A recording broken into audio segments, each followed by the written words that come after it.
Welcome back. Now, the findings of the Afrimat Construction Index for the first quarter have been released. The ACI declined 2.6% year-on-year in the first quarter, and economist and independent analyst Dr. Roelof Botha, who compiles the index, believes the reading is an accurate reflection of the government's lack of willingness to spend on economic assets. He joins us now to reflect on those insights. Thank you so much for your time, Roelof. I was actually looking at the Afrimat Construction Index bar graph, and the only level lower than the findings or the level of activity in the first quarter of 2021 was deep during the COVID pandemic in the second quarter of 2020. Does this really emphasize how dire things still are in the construction sector in South Africa? Yes, well spotted.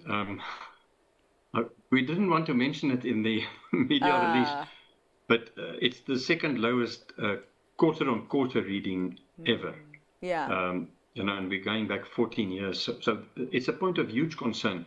Fortunately, the year-on-year figure of minus 2.6%, so let's say, it's less than 3% decline year-on-year.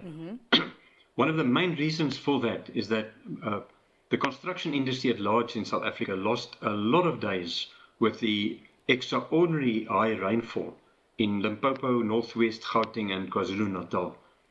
So that was certainly a factor. If it hadn't been for that, then on a year-on-year basis, I'd like to believe that the index would probably have been marginally positive. But this is not good. The industry itself is in dire straits because the tender pipeline is lower than it was last year this time. The inability of municipalities outside of the Western Cape, other provinces outside of the Western Cape, of course, and national government and the state-owned enterprises to get cracking with fixing the country's infrastructure and expanding the country's infrastructure.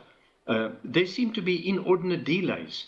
One is not sure exactly what it was. It may have been that the 3-month delay in actually passing the budget in Parliament could perhaps have had something to do with it. Yeah. Bottom line is that there are too many people at senior management level in the public sector at large in South Africa that apparently do not have the will to take decisions with regard to, let's just start spending the money. Construction is the most labor-intensive sector of the economy. We can create jobs at scale if we can just get this industry going. Yeah. Roelof, you talk about the high rainfalls that we saw in some of the provinces, quite worrying. And I mean, that's something that is out of control of the industry. How actually is the industry then approaching the risk to climate change and the higher costs involved with that? Well, a point of concern for the industry that has not been mentioned in the Afrimat Construction Index, because it's not really, it's part of the indicators, is the really shocking state of training by the public sector. If you look at the Construction Education and Training Authority, one of the, I think, 28 CETAs, I don't want to go into too much detail, but the construction management institution are highly critical of them. And at one point they were training plumbers in an old railway container without taps or running water. So something is happening there. And you mentioned the fact of greening the economy.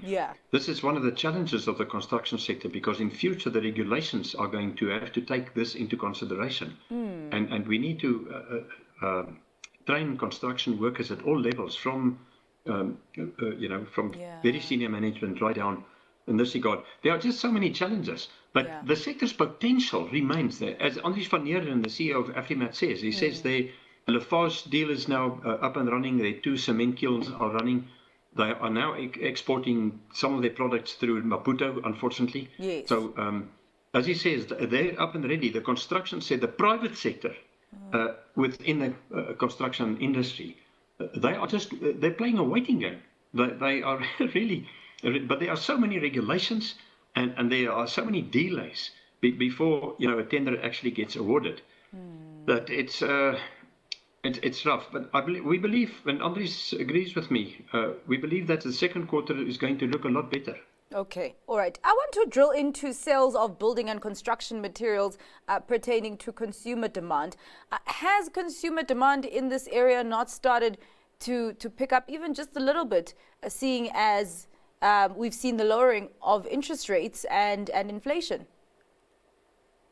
Well, if you also take into consideration that your value of building plans passed and buildings completed, residential buildings, in the last couple of years are down by between 40 and 50%. This is, in real terms, it's half of what it was. Well, actually before COVID, but also before the Reserve Bank's Monetary Policy Committee started with this absurd raising of interest rates. Why they did that, nobody knows, because there was no demand economy, and we still have a prime rate at 10.75%, which is 75 basis points higher than before COVID, and it was too high then. So quite frankly, that is one of the biggest impediments to construction sector activity taking off. So I'm not surprised by the fact that building material sales in real terms has declined by a considerable margin year on year and quarter on quarter. Yeah. Roelof, I mean, what opportunities then need to be taken advantage of to revive the construction sector and really lift it out of this recession that it's been in for a while?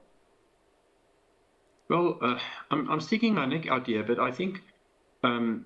McPherson, who's now in charge of infrastructure and public works, he should be given a larger budget, and he should be given the opportunity to try to coordinate what's happening in the construction sector in South Africa. He's already played an invaluable role in trying to nail the construction mafia in South Africa.